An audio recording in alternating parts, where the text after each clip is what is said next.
Pupila Dilatada, el podcast. Dosis de literatura para, disque, entender la realidad y elevar nuestra conciencia. Platicamos sobre anécdotas literarias y sus resonancias con la actualidad. Somos Magdalena Pérez Selvas y Andrea Magaña. Hola, ¿cómo están? Bienvenidas, bienvenidos a un episodio más de Pupila Dilatada. Yo muy contenta de estar otra vez grabando para ustedes y pues como siempre le doy la bienvenida a mi amiga y periodista cultural Andrea Magaña, que me acompaña en un episodio más para platicar de literatura y sus resonancias con la realidad. ¿Cómo estás, Andrea? Muy contenta de estar aquí en este episodio más de Pupila Dilatada y como siempre pues es un placer poder dialogar contigo. Oigan, hoy les tenemos preparado un episodio muy interesante porque nos lo recomendaron ustedes en las redes sociales. Lanzamos una encuestita preguntándoles de qué autores o de qué temas les gustaría que habláramos y nos propusieron este tema y particularmente este autor. Nada más que mi pésima memoria, no me acuerdo, Andrea, no me acuerdo quién fue el lector que nos propuso esto, pero si tú sabes quién eres, pues coméntanos. De veras que les escuchamos en sus recomendaciones y por eso decidimos hacer este capítulo que es sobre la construcción de los personajes de mujeres en la literatura y cómo es que cuando las hacemos heroínas, necesariamente como que tocan actitudes masculinas, como que pareciera que para que la mujer tenga este papel de heroína, de fortaleza, de valentía, requiere reproducir actitudes de los hombres. Fue el tema que ustedes nos recomendaron y muy particularmente nos recomendaron este libro de Stieg Larsson que es Los hombres que no amaban a las mujeres, para que exploráramos al personaje de Lisbeth Salander. Y yo dije, pues yo sí me lo voy a leer, a ver qué tal. Y miren, es un libro que naturalmente yo no hubiera elegido, la verdad, porque de repente tengo algunos prejuicios como de, ay, si está de moda, ¿no? O si es bestseller, no lo quiero leer. Pero dije, bueno, me lo voy a dar.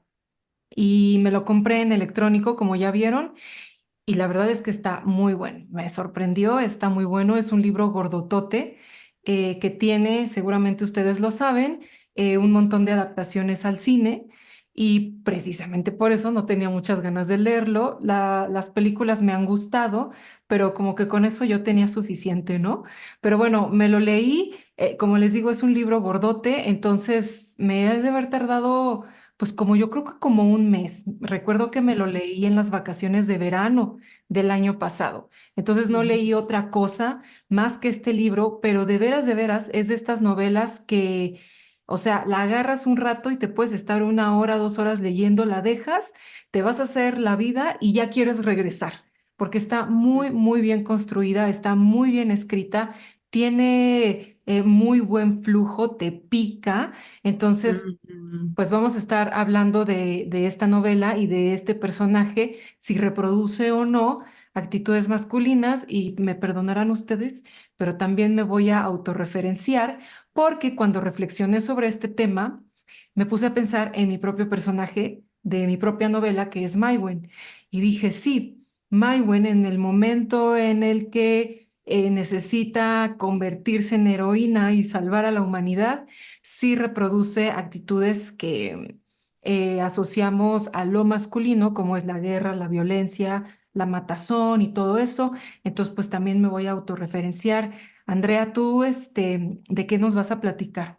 Te comentaba que también había algunas otras, no solamente personajes, sino también escritoras que, pues, en cierto momento para encontrar su lugar en el mundo, pues tenían que replicar ciertos patrones y ciertas conductas, pues, para poderse defender y poder tener cabida como escritoras dentro de un mundo totalmente, pues, patriarcal, ¿no? Sí, es interesante reflexionar sobre esto porque pareciera que sí, efectivamente, así hemos construido a nuestras personajes, pero al mismo tiempo No, o sea, al mismo tiempo no tenemos por qué pensar en que las actitudes humanas y las energías humanas son duales, ¿no? Exclusivas de Ujú. un sexo o género o de otro. Pero bueno, como dices, como la sociedad está construida así, pues a veces esto no sucede.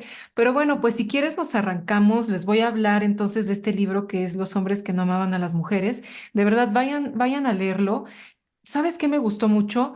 Que no es estas historias que, aunque sí tiene mucho acercamiento a lo social, sobre todo en el contexto en el que se desarrolla, que es Suecia, no es estas historias que te tiene pendiente nada más de la realidad tal y como es, sino que de veras te metes a un mundo de ficción, a una historia ficcional y no tienes que estar intenseando si, ¿no? Si esto está pasando o no está pasando. Estos libros que a mí me pasa muy seguido que hago un montón de anotaciones, subrayo un montón. Este no es el caso, es una historia entretenida y punto. Y eso me gustó mucho. Si ustedes han visto las películas, pues sabrán que esta novela en particular tiene una adaptación al cine a la que le llamaron La chica del dragón tatuado, creo, Sí, ¿no?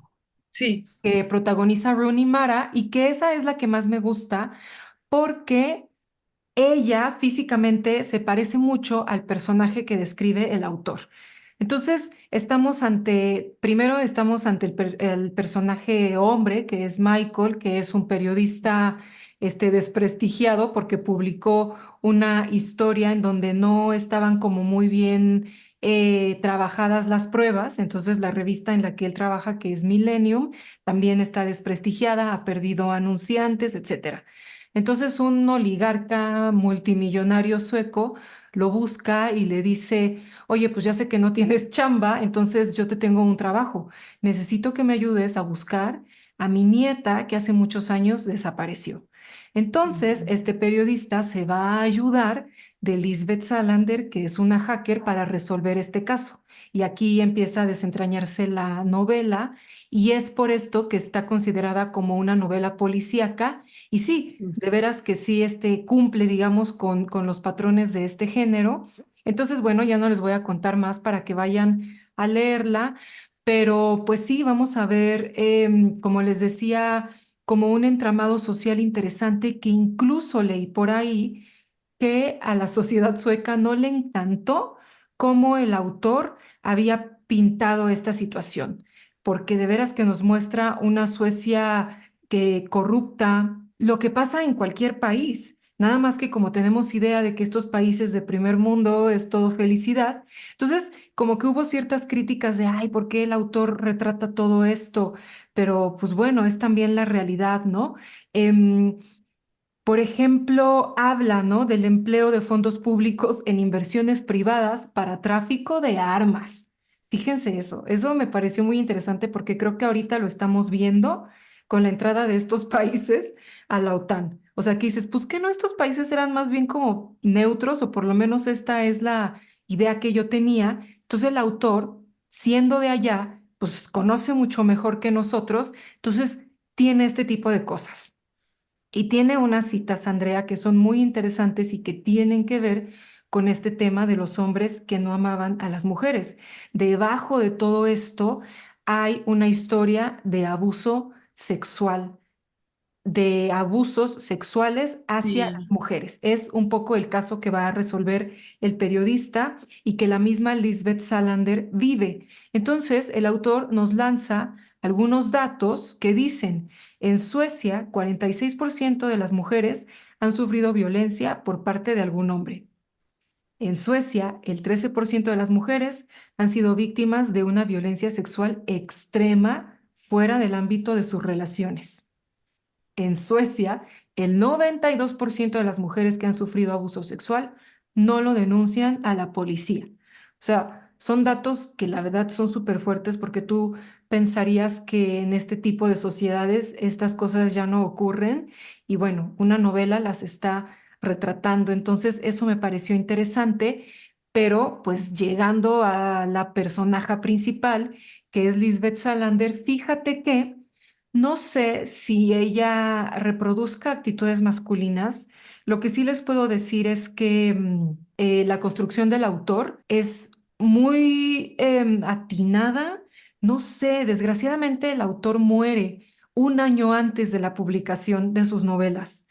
Hay en esta edición que me compré, al final vienen unos mails que intercambia con su editora, donde están platicando de la hechura de la novela, de los personajes, y básicamente la editora lo que cuenta es, este fue el último mail que recibimos del autor porque murió de un paro cardíaco, entonces él ya no vivió el exitazo que fueron estas novelas, ¿no? Entonces, no sabemos cómo construye a este personaje. A mí me da la impresión de que se ha de haber entrevistado o ha de haber investigado este tipo de psicologías. Les voy a leer una cita del libro en donde está describiendo a Lisbeth Salander que dice, era introvertida, inhibida socialmente, ausente de empatía, tenía fijación por el propio ego, un comportamiento psicópata y asocial, dificultades de cooperación e incapacidad para sacar provecho de la enseñanza. Lisbeth Salander estaba psíquicamente enferma, pero su locura no exigía necesariamente un internamiento. Entonces, pues sí, es un personaje así, es hacker, ustedes ya saben cómo se ve físicamente y al final, en los mails que les comento, sí hay algo que la editora comenta, o no sé si este es un mail del autor, el punto es que son palabras del autor. Y dice, he cambiado deliberadamente los papeles de los dos sexos, aunque esto, fíjense, está un poco sexista. En muchos sentidos, Michael actúa como el típico tío bueno descerebrado, mientras que Lisbeth posee cualidades y valores típicos masculinos. Bueno, pues sí, estamos Mm, ante una representación en donde las mujeres de repente eran representadas así y ahora sí. se invierte, entonces está un poquito sexista la cita, pero al mismo tiempo estamos ante un autor que pues construye esta personaje y construye este foco sobre la violencia que están sufriendo las mujeres en Suecia. Hay una escena, Andrea, no sé si te acuerdas, en la película con Rooney Mara, y con esto concluyo, Ujú. en donde su abogado, digamos, el que, porque pues ella por esta situación psicológica, pues tiene intervención del Estado, ¿no? Entonces tiene ahí un abogado que le cuida los dineros y etcétera, la viola. Y entonces ella se venga de él, entra a su departamento y lo esposa y no sé qué, y le tatúa, creo que en el pecho le tatúa rapist, ¿no? Sí, en Violador. el pecho. Y aquí en la novela pasa lo mismo. Híjole, nada más que no guardé la cita, pero no nada más le tatúa violador, sino que le pone algo así como, eres un cerdo, sociópata, no sé qué, ¿no? Como que un párrafo. Y es Ujú. una de las escenas como que más interesantes y fuertes de la película y del cine, yo creo, pero en donde estamos viendo a la mujer abusada, vengándose de su abusador, totalmente empoderada. Claro que con esta psicología que tiene Lisbeth Salander que raya, ¿no? En la psicopatía. Entonces, pues eso es lo que les puedo contar de ella. Ya ustedes nos comentarán si esto se les hace masculino o no. ¿Y tú qué nos cuentas, Andrea? Sí, y hablando de esto, espero no desviarme mucho del tema, pero no les quiero dejar de recomendar una serie que se llama True Detective. No sé si ya tuviste oportunidad de verla, Magdalena, o quienes nos estén viendo o escuchando.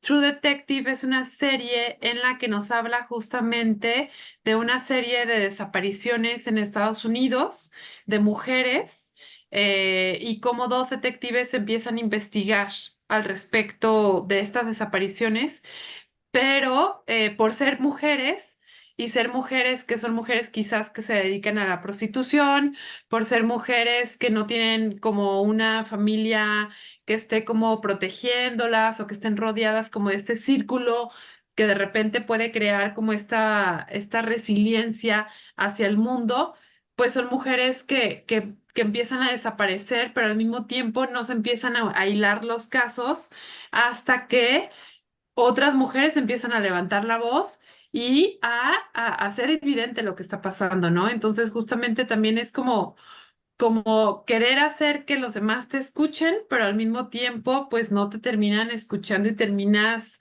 oprimida por la situación que está pasando, ¿no? Pero bueno, nada más me estaba recordando justamente como de este tema, pero de lo que yo les quisiera platicar el día de hoy también con este tema de mujeres heroínas. Cuando estuvimos leyendo Maiwen el año pasado, justamente yo hilaba Maiwen y la relacionaba en un principio con Circe. Empezamos a leer Circe, esta diosa de la mitología clásica, que es la hija del rey Sol. Y ella, al ser la hija, no tiene los mismos poderes que su padre, que es aquel que se dedica en unos corceles a que el sol se ponga y al que el sol de nuevo se esconda. Entonces, Circe es este personaje que dentro de la mitología, pero también dentro de la literatura, es un personaje que tuvo que tomar el toro por los cuernos, por decirlo así. ¿Por qué? Porque al ser mujer y al ser la hija de un dios, pero no tener estos poderes, se sentía vulnerable y luego es desterrada a una isla en la cual ella se encuentra totalmente sola. ¿Y qué tiene que hacer? Pues con sus propios medios y con los dones que tiene por ser la hija de un dios, pero al mismo tiempo no es una diosa. Lo que tiene que hacer ella, pues es justamente en este mundo buscar otras herramientas. Y la herramienta que ella encuentra es la parte de la hechicería, pero a partir de hierbas medicinales. Y justamente, ¿qué se relaciona la parte de las hierbas y de la medicina con la brujería? Y es algo que siempre ha sido a lo largo de la historia como algo satanizado, pero era porque la mujer en su hogar necesitaba aliviar dolores de estómago, aliviar a sus hijos enfermos, y a través de la medicina que ellas encontraron con las plantas ancestrales, pudieron solucionar estos problemas, ¿no? Y Circe, teniendo estas habilidades por ser la hija de un dios, pues termina mezclándolas junto con la hechicería y termina siendo un personaje muy poderoso y al mismo tiempo muy temido por los hombres. Y ya conocemos esta historia de cuando Odiseo, en esta travesía que hace por regresar a Ítaca, termina en la isla con Circe, y Circe pues es una mujer que imagínense, y esta es la adaptación que hace de la historia Madeline Miller en un libro que les recomiendo, que se titula Circe, de Madeline Miller. Lo que Madeline dice es como imagínense una mujer que está sola, que a pesar de que es la hija del dios Sol, pero que no tiene ya la protección directa de su padre porque fue expulsada y está en una isla, y hay otras mujeres que están ahí que también fueron expulsadas y mandadas a servirle, y ella se siente con la responsabilidad de cuidarlas, y ve que un barco llega con un montón de hombres y que se bajan y que llegan a su palacio o a su casa a querer comer, a querer ser servidos. ¿Qué hace ella? Lo único que hace pues es defenderse, y los termina convirtiendo en puercos, ¿no? Pues termina siendo una heroína en el sentido que se termina salvando a sí misma del ataque de estos hombres, porque en realidad los hombres, ¿dónde está? Empiezan a decirle, ¿vive sola? No, vivo con otras mujeres, pero ¿dónde está el señor de la casa? No hay, soy yo. Pero, ¿y tu padre entonces? Tampoco está, ¿no? Entonces siempre era como está sola, son puras mujeres. ¿Qué hace ella? Defenderse. Y les da de comer, les pone una pócima y los termina convirtiendo en puercos. Porque en realidad no es que ella per se fuera alguien malvado, sino que es alguien que se estaba defendiendo. Obviamente es una novela. Y es una suposición o como un imaginario Un de lo que mito. en realidad pudo haber pasado con esta parte mitológica. Esto que cuentas está buenísimo porque si bien las heroínas, que generalmente implica que tengan algo de guerreras, lo cierto es que también muchas de las mujeres que, como dices, que terminan defendiéndose, son tratadas como, como villanas, ¿no? Cuando en realidad, cuando uno analiza este tipo de historias, dices, pues no, no era nada más maldad y villanía, ¿no? Se estaba defendiendo. Entonces, eso es también algo muy interesante que podemos analizar a lo largo de nuestra historia literaria. Oigan, pues efectivamente, Maiwen, creo que a mí me fue interesante, Andrea, escuchar esto, porque a veces uno como autor, pues escribes lo que escribes, tienes idea más o menos del personaje, de dónde viene y hacia dónde va. Es cierto, es muy cierto eso que dicen de que los personajes crecen solos, a veces terminan haciendo cosas que uno como autor no se imagina, ¿no? Toman cierta autonomía. Pero lo cierto es que cuando yo escucho estas reflexiones, no nada más de este lector que nos recomendó hablar de este tema, sino que lo escuché también así en ese tipo de programas tipo talk shows, estaban hablando de esto también y fue cuando me puse a reflexionar como de, ok, ¿y yo cómo construí Maiwen, no? ¿Yo misma tengo estos prejuicios o cómo terminó siendo este personaje? Y me di cuenta de dos cosas, o sea, por un lado, sí, Maiwen, la Maiwen guerrera y la Maiwen salvadora, sí es violenta. Y es curioso porque esto sí muchísimos lectores me lo han dicho, es la parte que más les gusta de la novela. Cuando se viene la guerra y hay una descripción pues cabal, ¿no? Como de la guerra, de la violencia, de la batalla pues me han comentado, ¿no? Como de, ay, esa parte está muy chida y pues me llamó la atención a mí porque no es precisamente el foco, ¿no? De la novela, pero a los lectores les gustó. Y sí, allí Maiwen es totalmente, pues eso, es totalmente violenta, no tiene piedad. Lo describo ni de aliados ni de enemigos, ¿no? O sea, agarra Mm. parejo. Y hay un parrafito que les quiero leer que cuando Maiwen llega, porque ella se va y la batalla se desata, ella no está, y cuando llega, escribí esto. Maiwen se lanza contra ellos y aterriza acometiendo a uno después de otro. No hay conjuro que valga. Les golpea con su daga de tal forma que por todos lados los hiere. No siente compasión por nadie, ni por vivos ni por muertos. Por ella misma tampoco. Se arrastra por el suelo. La sangre salpica su cara. Entierra las uñas en la carne de sus enemigos antes que dejarlos ir. Ese es solamente un párrafo y es como el comienzo de cuando ella llega a la batalla. Y de ahí se desata toda una masacre que pues salió así porque Maiwen se supone que es muy poderosa, entonces si empieza, eso era inevitable no describirlo así, si empieza a luchar Ujú. una guerra con tanto poder físico, pues era obvio que, ¿no? Que se iba a venir una matazón así. Y sin embargo, tiene Maiwen también como Circe y como las diosas griegas y como las diosas hindúes de las que también ahorita podemos platicar, un lado muy, muy asociado a lo femenino, que es un hada que cuida la naturaleza, cuida la vida de los hombres y de las mujeres, manipula, ¿no? Los elementos naturales y por naturaleza pues se dedica a esto de los cuidados junto con hadas como ella, ¿no? Es un hada del aire. Y creo que lo tienen justamente las diosas griegas, como Deméter, ¿no? Que es la diosa del cultivo, de la cosecha, Perséfone, que es diosa de las estaciones, o sea, las mujeres también al mismo tiempo, siempre asociadas a la naturaleza y a estos poderes, como dices, de herbolaria,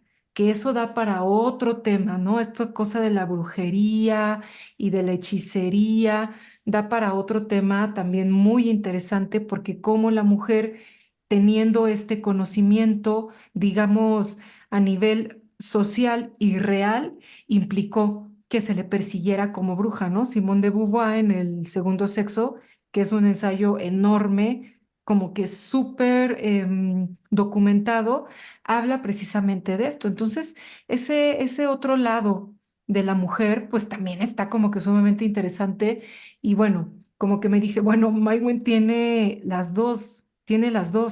Y creo que, pues como seres humanos, pues tenemos los dos. Lo que pasa es que de repente la literatura es muy estereotípica, ¿no? Y algo que a mí me llamaba mucho la atención de Maiwen era justamente que que ella era muy congruente con sus actos al mismo tiempo que con sus pensamientos, aunque hubo momentos en que justamente también vemos esta historia amorosa en los cuales ella como que lucha contra esta parte femenina, como de dejarse llevar y el enamorarse y el dejarse fluir, porque al mismo tiempo ella sabe que tiene una responsabilidad cargando sobre sus hombros, perdón, que es enorme, que es a partir de esta profecía en la que se anuncia que a ver si lo cito bien, pero es un hada sin luz alumbrará los caminos, ¿no?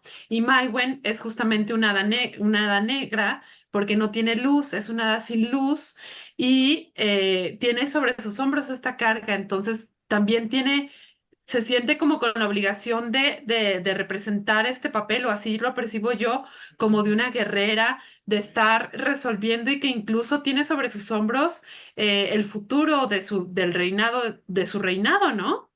Y de toda la humanidad, ¿no? Es Y como de la un humanidad. momento, sí, un momento de oscuridad, metafórico y real, ¿no? Y ella pues tiene que salvarnos a todos. Entonces, pues, no sé, la resolución fue la guerra y la batalla. Quizás en otra, eh, mía como autora, en otra resolución pudiera haber otras cosas, pero así salió esta novela.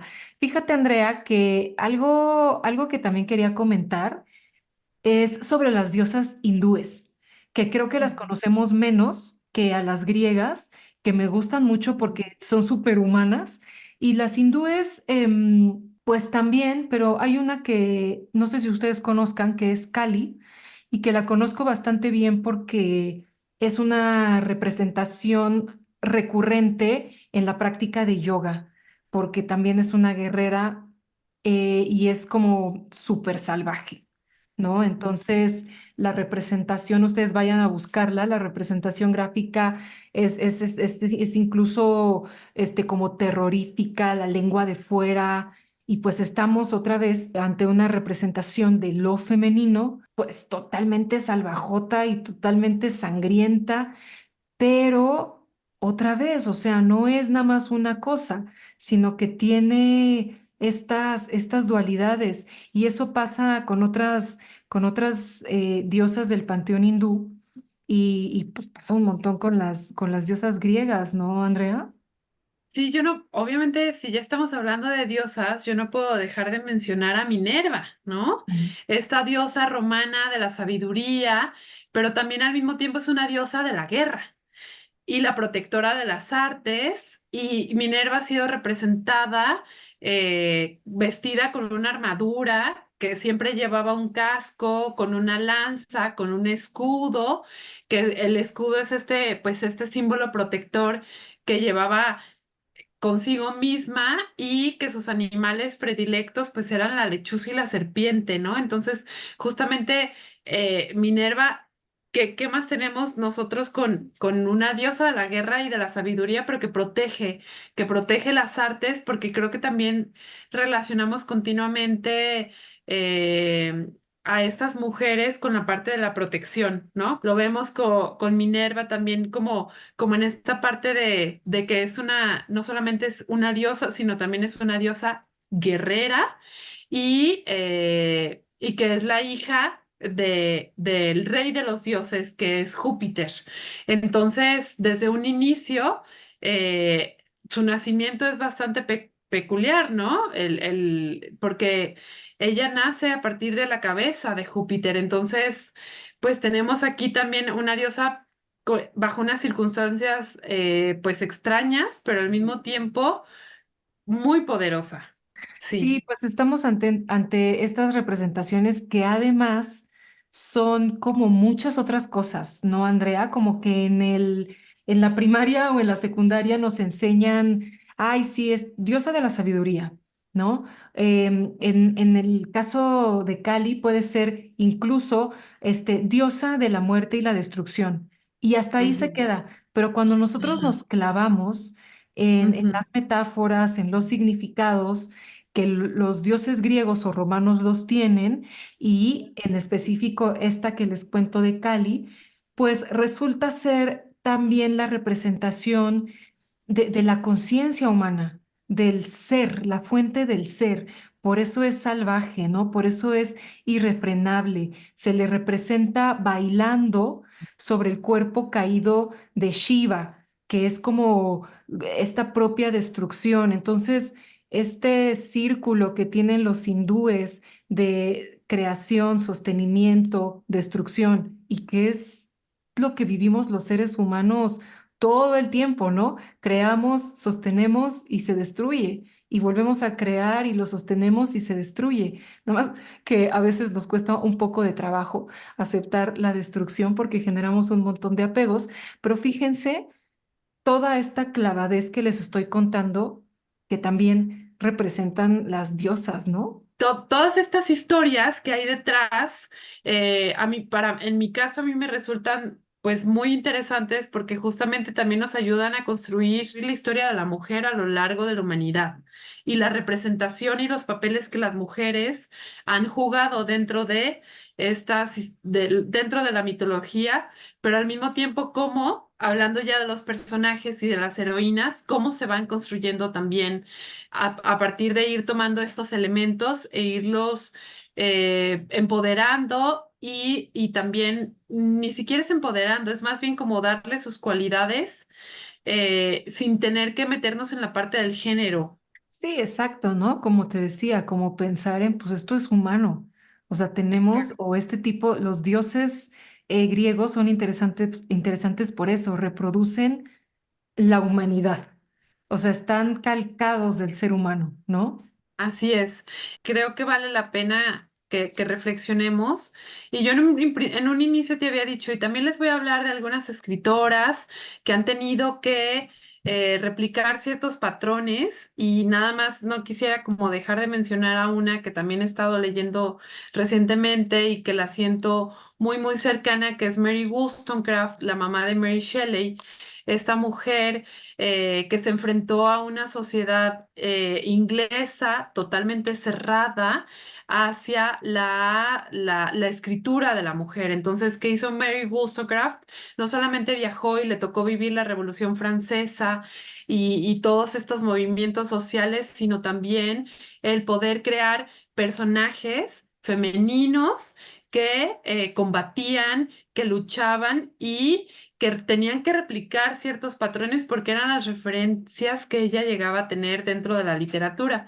Entonces, pues yo les recomiendo que se acerquen a leer a Mary Wollstonecraft. Es la madre de Mary Shelley. Mary Shelley es la autora de Frankenstein. Creo que todos hemos escuchado hablar de Frankenstein, pero muchos ni siquiera saben que fue escrito por una mujer inglesa.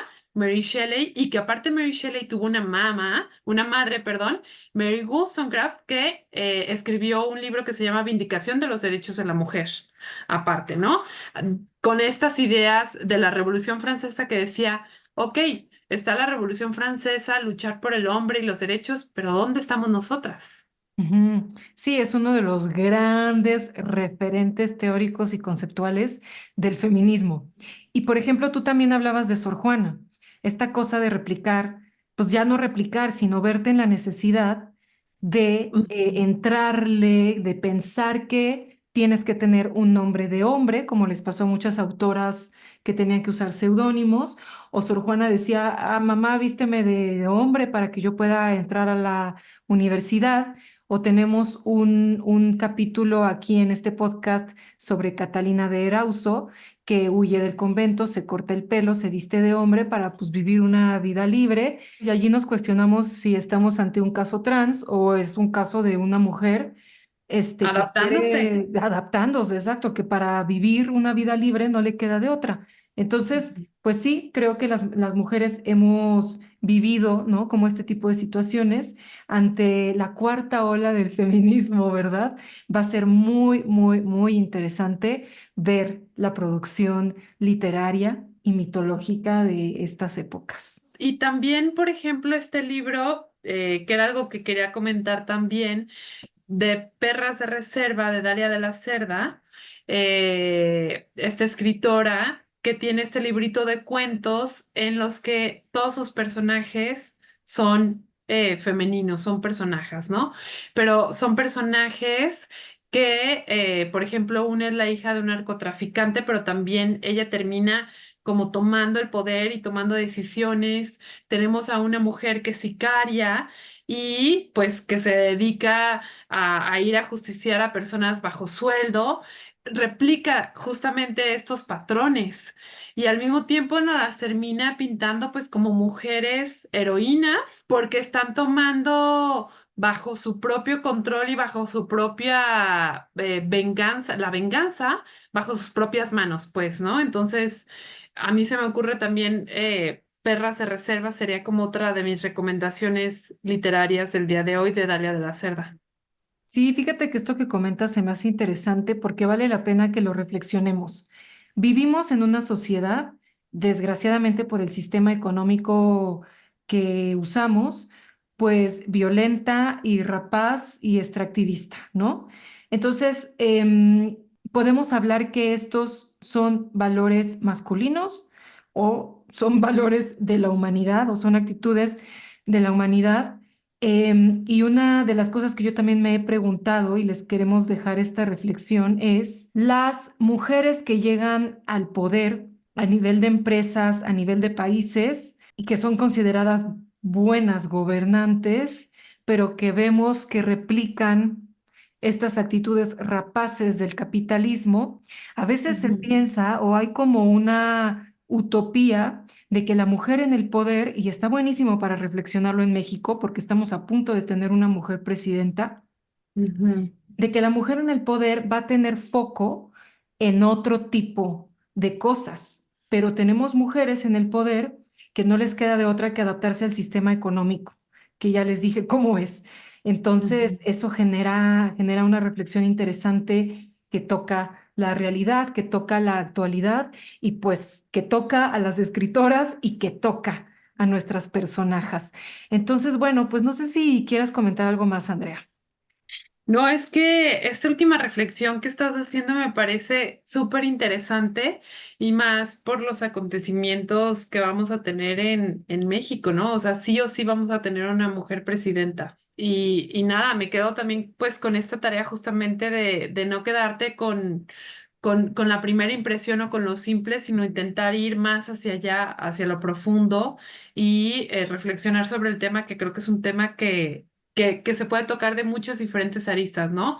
O sea, desde escritoras, desde personajes, desde la construcción de los personajes o hasta nuestro ámbito político-cultural actual.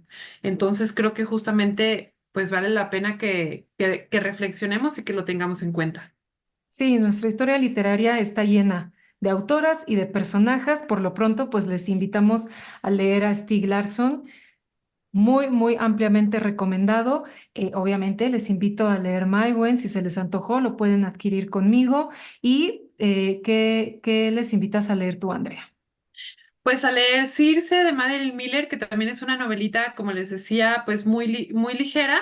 Les recomendaría también Perras de Reserva de Dalia de la Cerda y leer algo, lo que sea de Mary Wollstonecraft, ya sea Vindicación de los Derechos de la Mujer o Matilda, una novelita que también tiene que justamente es un personaje muy complejo e interesante que vale la pena que descubran. Así es, pues el chiste es, vayan a leer, ¿no? Así.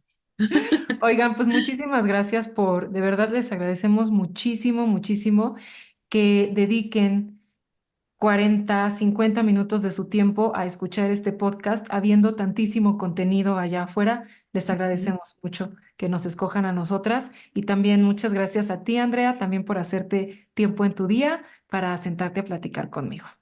Al contrario, a ti por la invitación y a quienes nos escuchan, pues justamente por dedicar su tiempo. Muchas gracias. Nos escuchamos pronto, adiós. Si te gustó este episodio de Pupila Dilatada, compártelo. También te invitamos a que nos sigas en redes sociales. @soy Magdalena y @la tertulia de Minerva.